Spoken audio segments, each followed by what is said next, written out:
Department প্রাক্তন কর্তা mic bench সম্প্রতি এক সাক্ষাৎকারে দাবি করেছেন, শেখ হাসিনাকে উৎখাত করতে দীর্ঘ ৬ বছর ধরে পরিকল্পনা করা হয়েছিল।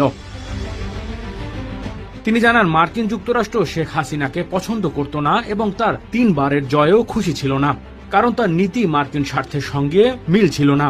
বিশেষ করে হাসিনা মার্কিন সামরিক নৌঘাঁটি নির্মাণে রাজি ছিলেন না। ২০১৮ সাল থেকে এই পরিকল্পনা শুরু হয়, যার লক্ষ্য ছিল বিএনপিকে ক্ষমতায় আনা। মাইক বেন্স আরো বলেন, হাসিনা পতনের পর বাংলাদেশের পরিস্থিতি নিয়ে মার্কিন গোয়েন্দা সংস্থা সিআইএ পূর্বাভাস করতে পারেনি। মাইক বেন্স জানান, হাসিনাকে উৎখাত করতে আমেরিকা কোটি কোটি ডলার খরচ করেছে বিভিন্ন স্বেচ্ছাসেবী সংগঠন ও এনজিওর মাধ্যমে।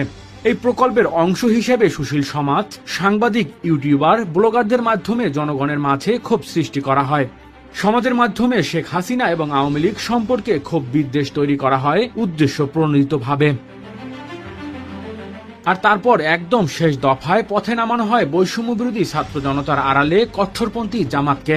শেষ দিকে ছাত্র জনতার আন্দোলনে আড়ালে জামাত শিবিরের উস্কানিতে গুলি চালাতে বাধ্য হয় প্রশাসন, যা গতি পায় জুলাই বিপ্লবের মাধ্যমে। যারই ফলশ্রুতিতে জুলাই বিপ্লবের ধাক্কায় গদি হারান শেখ হাসিনা। ক্ষমতাচ্যুত হয়ে ভারতে পালিয়ে যান তিনি। সফল হয় মার্কিন যুক্তরাষ্ট্রের পরিকল্পনা। বিভিন্ন সামাজিক যোগাযোগ মাধ্যমে এ নিয়ে তোলপাড় এবং ঝড় ওঠে, যা ছড়িয়ে পড়ে সামাজিক যোগাযোগ মাধ্যম থেকে শুরু করে বিভিন্ন মহলে। Desk report, metro TV.